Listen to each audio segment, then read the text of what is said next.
aquí, porque tenemos mañana bancos, y has mencionado, mañana beneficios empresariales, arranca esta temporada de resultados. Sí que es verdad que ha habido bastantes ajustes a la baja de los analistas en lo que es el último año, pero seguimos esperando para el S&P 500 cerca de $229 por acción. Entonces, eso sería, no sé si es un cambio de menos 5% más o menos con respecto al año anterior.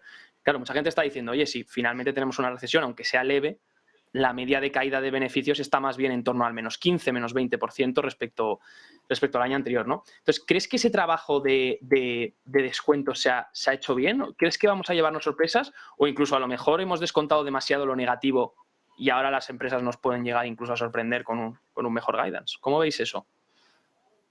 Bueno, es la gran pregunta y complicadísimo de responder, ¿no? De hecho, vuelvo a comentarte lo que te decía hace 2 semanas, ¿no? Probablemente habrá gente que cree que estamos para eso, ¿no? Para adivinar, pero vuelvo a decir que el ser humano es pésimo, ¿no? Pronosticando el futuro. Yo por eso, y creo que además hay una confusión muchas veces con los que usamos análisis técnico, no va de predecir. Al menos es la visión que yo tengo, ¿no? Va de intentar ir sincronizado con el mercado, ¿no? Y estar ahí donde hay fuerza y en aquellos sectores que van bien y aquellos valores que están con fuerza. Entonces, a nivel de beneficios, creo que es muy complicado, pero hay que decir una cosa, que estamos hablando de beneficios 2023.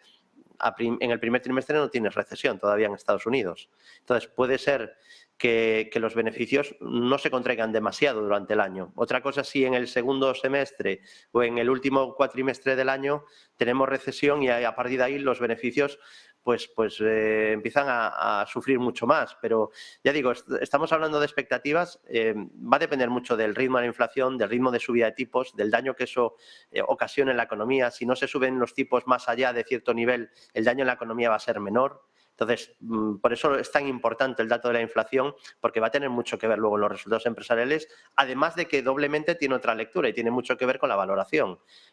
No es lo mismo unos tipos de interés al 6% que al 4%. Entonces, bueno, pues yo creo que lo que deberemos de estar es intentando estar en los activos que están fuertes, porque mientras se está hablando de recesiones y tal, es que hay valores que no paran de subir y no solo hay recuperación de valores muy malos que cayeron mucho y que ahora tienen el rebote de gato muerto o que se habían puesto tan castigados que tienen un rebote. Estamos hablando de que hay valores en subida libre y valores de primera fila, tipo Louis Vuitton, una compañía excelente que ya está en máximos de toda la historia. Entonces, aquellos que seleccionamos también acciones o empresas, sí nos interesa la macro, sí que en mi caso, por ejemplo, lo uso para tener mayor o menor cobertura. He estado trabajando mucho con coberturas, cubriendo parte de la cartera, pero no deshaciendo toda la cartera y quedándome en liquidez a nivel de títulos y de acciones, ¿no? Ya digo que hay unos cuantos nombres que siguen estando muy bien y otros que habían caído bastante, pero que estaban a valoraciones razonables. Hablamos, por ejemplo, Inditex, que todo el mundo conocerá, estaba a PER 19 y después de 3 años o 4 sin subir nada en bolsa. No creo que estuviera a nivel de ninguna burbuja ni que necesitara caer mucho más. Entonces, yo creo que hay que hablar caso por caso, incluso sector por sector, incluso acción por acción. Efectivamente, no podemos a veces generalizar, ¿no? Todo, que siempre va a haber oportunidades y siempre va a haber cosas baratas y cosas que incluso con la caída siguen caras, como bien nos decía Rafael hace un tiempo, que incluso porque caiga un 70% no significa que algo esté barato, ¿no? Pablo, ¿cómo ves temporada de resultados? ¿Qué estáis esperando? ¿Qué queréis vigilar? ¿Qué es importante a partir de aquí? Nosotros sí vemos que el mercado ha sido excesivamente optimista. Es verdad que no podemos predecir el futuro, pero lo intentamos. Y nuestra sensación es que las revisiones a la baja de estimaciones de beneficios han sido mínimas. De hecho, el ejercicio 2022 respecto al 2021 en Europa, estamos a punto de cerrar con subidas del 11,6%. Hablo de Europa en comparación en el Stock 600. Terminamos 2021 respecto a 2020, por supuesto, con el COVID, con un más 95,3%, pero se esperaba un deterioro por las bases comparables y no ha sido así. No se han revisado la baja. Es decir, que con un más 11,6% lo que nos queda este año es descender. Pero, sin embargo, las expectativas ahora del consenso apuntan al menos 3,18%. Dicho esto, claro, uno dice, pero ¿esto cómo puede ser? Bien, es que hemos tenido petróleo, base resource y el sector bancario. Pues si quitamos esos sectores financieros y deep cyclical, es verdad que la película cambia. Pero bueno, como yo digo, nos podemos hacer las trampas al solitario. Esto es como la inflación subyacente, ¿no? Es decir, si quitamos cíclicos pesados y el sector financiero, es verdad que el deterioro va a ser mayor y posiblemente lleguemos al menos 8%. Esas son las expectativas actuales. ¿Eso qué significa? Que los PER siguen estando, desde nuestro punto de vista, quizá demasiado ficticios, muy baratos. Y la sensación, quizá, uno de los aspectos que he escuchado en muchos analistas es, oye, compra, porque hemos cerrado con un PER en Europa del 12,6 veces beneficios, con un yield del 3,56%, y en 2023 las expectativas tan solo sube el PER a 13,5 veces. Bien, evidentemente porque descuentas unas expectativas forward de BPA que son muy optimistas. Si eso se rebaja, ceteris paribus, sin moverse los mercados se pondrían tan caros como en 2020, en torno a 22,7 veces beneficio. Es decir, en resumen, para nosotros sí que el mercado está muy optimista, excesivamente optimista, con unas subidas de tipos que solo por ellas tenemos que descontar flujos, pues obviamente con valoraciones mucho más ajustadas.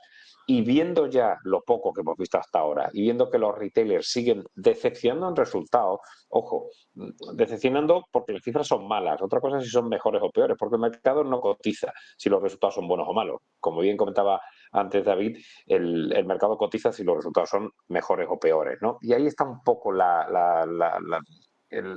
quizá que ha habido mucha desazón en mercado y ahora, sin embargo, ese optimismo porque nos conformamos con datos que son, porque lo son, malos, pero no son peores de lo previsto. Yo creo que vamos a tener un jarro de agua fría que posiblemente no sea este cuarto trimestre y sí lo sea a partir del primer trimestre. E insisto, todo esto, ceteris paribus, que Putin no se le ocurra cualquier historia, que Xi Jinping no continúe con la amenaza después de la visita de Pelosi del año pasado a Taiwán y que no ocurra cualquier otra cosa, sobre todo con los precios energéticos que hemos obviado lo que pasó en verano con los alemanes, sobre todo comprando gas a no importaba qué precio, y eso ha dañado las finanzas de muchas compañías. Al final no ha habido parones en los BAF de turno ni en otras compañías químicas, pero hemos estado al pelo, es decir, hemos tenido un inicio de invierno muy suave y no hemos tenido problemas de precios.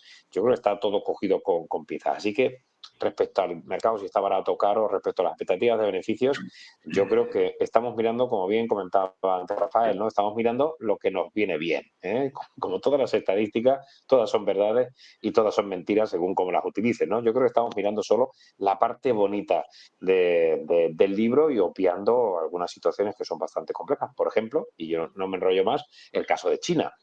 Ha comentado David el tema de Louis Vuitton, excelente, ¿no? Y de hecho es una de las compañías de consumo, digamos, duradero que son extraordinarias.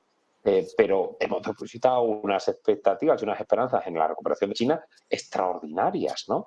Y China sigue teniendo problemas, incluso quitando visados a japoneses y a surcoreanos y con un incremento de COVID que ahora pues parece que ya no es tan importante, ¿no? No sé, yo creo que hemos visto un dato de inflación en China, si no preocupante, desde luego elevado, si no recuerdo mal, en el 1,8%, superior a lo previsto, y ya China no va a traernos tanta deflación como antaño. E insisto, tengo cierta duda de que esa recuperación vaya a minimizar todos los problemas que tenemos en Estados Unidos y sobre todo en Europa. Muchas gracias, Pablo. Muy interesante esto que comentas también de China. Rafael, aprovecho para preguntarte, tema lo mismo, beneficios empresariales. ¿Qué esperas? ¿Crees que se ha descontado ya? Bueno, Pablo decía, igual hemos sido demasiado optimistas. Todavía las revisiones que se han hecho a la baja son un poco optimistas. ¿Crees que se han revisado bien o crees que habrá a lo mejor sorpresas? Yo pienso, que lo comentaba muy bien David y también Pablo, se trata más bien de expectativas. Es decir, a mí me da lo mismo, bueno, a la bolsa realmente le da lo mismo que el dato sea bueno o sea malo, lo importante es que sea mejor o peor de lo que estaba previsto. ¿Qué ocurría hace apenas 2 años? Pues, por ejemplo, en el caso de Apple, siempre ponían unos escenarios extraordinarios de rentabilidad, se esperaba lo más grande y, sin embargo, lo seguían batiendo. Por eso subían hasta el infinito y más allá. Ahora, ¿qué ocurre? Pues que quizás los analistas, viendo lo que hay, Amazon despidiendo gente, Goldman Sachs despidiendo gente, dice, ya no podemos ser tan absolutamente optimistas, debemos ser un poquito más realistas en las previsiones de resultados, porque de lo contrario nos podemos columpiar y generar un problema serio. Entonces, yo pienso que ahora, digamos que adaptan más la realidad a lo que puede suceder y, por tanto, las expectativas se justifican más o están un poco más en línea con los resultados reales. Yo sigo pensando que todavía en este trimestre podemos encontrar con que los resultados estén un poco en línea con las expectativas, ¿no? Como ha pasado el trimestre anterior, que por poco, pero realmente sí se batieron las expectativas en la mayoría de los casos. Pero yo pienso que cada trimestre, en los próximos trimestres, cada vez va a ser más difícil mantenerlas, porque yo creo que el consumo va a ir cayendo de una manera significativa. Y la prueba está en el acopio de inventarios que han realizado muchísimas compañías en los últimos trimestres, como muy bien apuntabas en anteriores tertulias, y si haces acopio de mercaderías, por algo es. Y luego después que compañías de primer orden estén despidiendo empleados de una manera muy significativa. Eso no es halagüeño, eso demuestra que obviamente están tratando de hacer algún tipo de ajustes o situaciones un poco que salen un poquito del guión, ¿no? Por tanto, yo pienso que lo peor probablemente a nivel de inflación sí ha pasado, pero que desde luego que vienen curvas, a mi modo de ver, es impredecible, ¿no? Porque, mira, ahora estamos viendo, ¿no? California. En California llevaba años sin llover y ahora está cayendo lo más grande. Si estas lluvias en California, en lugar de caer en California, caen en Nueva York, tendrían 3 metros de nieve.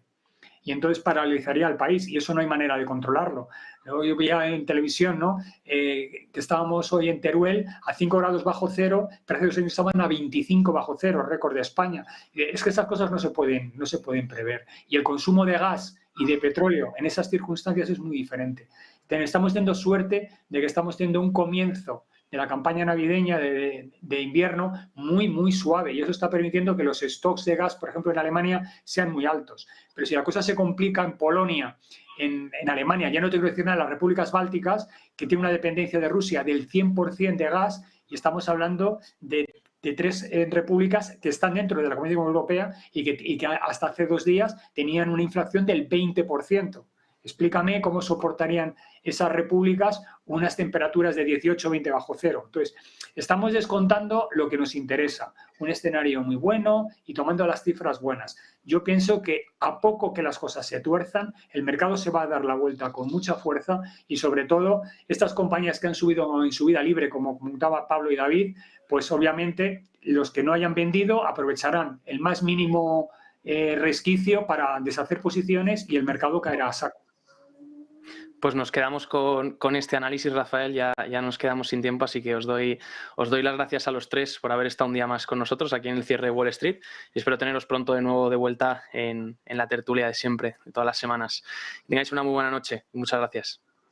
A vosotros. Igualmente, un placer. Un saludo a todos.